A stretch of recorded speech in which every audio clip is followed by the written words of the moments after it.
में आप विपक्ष को समझिए।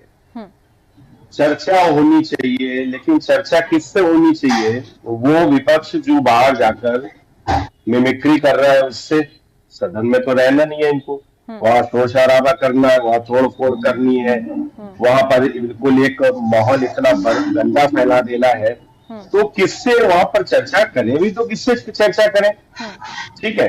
दूसरी चीज, अगर कोई ये कह रहा है कि ये अपने मन से ये कर लेते हैं, नोटबंदी का भी लिया है, आप एक चीज बताइए, नोटबंदी क्या बता के करी जाती कि सुनो भाई नोटबंदी होने जा रही है, सब लोग चर्चा के लिए तैयार हो?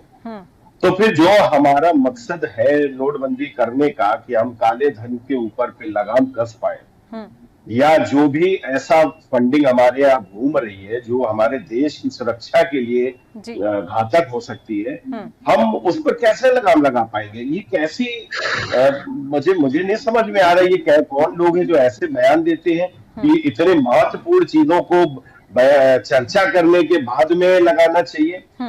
और जहां तक बात रही इस हिट एंड रन कानून की, देखिए मैं आपको बताऊं, अभी हमारे अधिवक्ता महोदय ने भी बताया, कितने लोग हैं जो साल दर साल सिर्फ एक्सीडेंट होने के बाद में इलाज न मिलने की कमी के कारण मर जाते हैं। अगर एक्सीडेंट किसी का हुआ और एट ए टाइम अगर उसको जल्दी से इलाज मिल जाए, ब्लीडिंग ज्यादा हो गई, अगर उसको खून मिल जाए, तो शायद किसी घर का वो दिया, शायद किसी परिवार का जो वो बच्चा है या जिसकी वजह से वो परिवार चल रहा है, शायद ऐसे लोगों की जान बच जाए।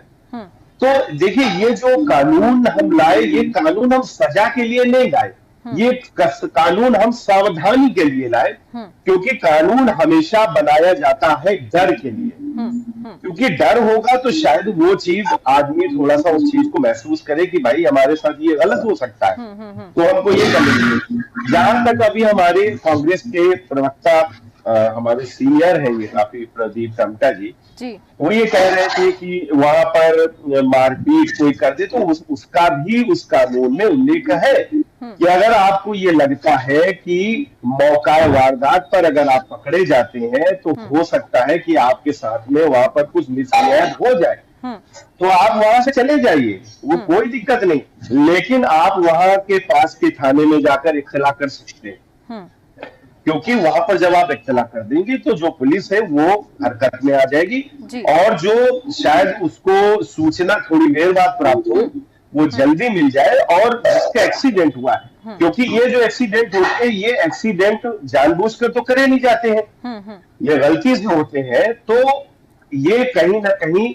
हमने जो ये कानून लाने का प्रयास करा था उसके में सिर्फ और सिर्फ, और ये ऐसा नहीं ये भारतीय जनता पार्टी के लोगों का अगर एक्सीडेंट होगा तो उनके लिए ये कानून की व्यवस्था है। जी, ठीक है। ये भारतवर्ष में चाहे पक्ष हो चाहे विपक्ष हो, किसी का भी, जो लोग इसका विरोध भी कर रहे हैं, मैं नहीं कहता हूं भगवान कभी ऐसा करे, लेकिन अगर उनके भी घर में किसी का कभी एक्सीडेंट हो और अगर जिसने एक्सीडेंट करा है वो तुरंत तत्काल प्रभाव से अगर बता दे इस कानून के डर से ही भले, तो शायद उनके घर का वो दिया बुझने से बच सकता है।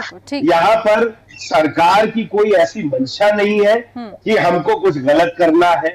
अगर किसी को ये लगता हो कि ये मंशा के कारण, और सजा 2 साल की हो या 10 साल की, सजा सजा है, सजा से कोई मतलब नहीं, लेकिन सजा सिर्फ डर के लिए बढ़ाई जाती है कि शायद किसी को डर हो जाए तो ये जो दुर्घटना बच सकती है, किसी का परिवार का दिया बुझने से बच सकता है, वो बच जाए, बस इसके अलावा और कोई उसके अंदर नहीं है। विपक्ष को अगर कुछ दिखता हो, या विपक्ष में मैं कांग्रेस के प्रवक्ता से पूछना भी चाहूंगा कि अगर उनको ये लगता हो कि नहीं ये कानून गलत है, तो फिर वो उसके लिए अपने पॉइंट्स दे सकते हैं। ठीक है, ठीक है, मैं आऊंगी प्रदीप जी। प्रदीप जी, मैं आपके पास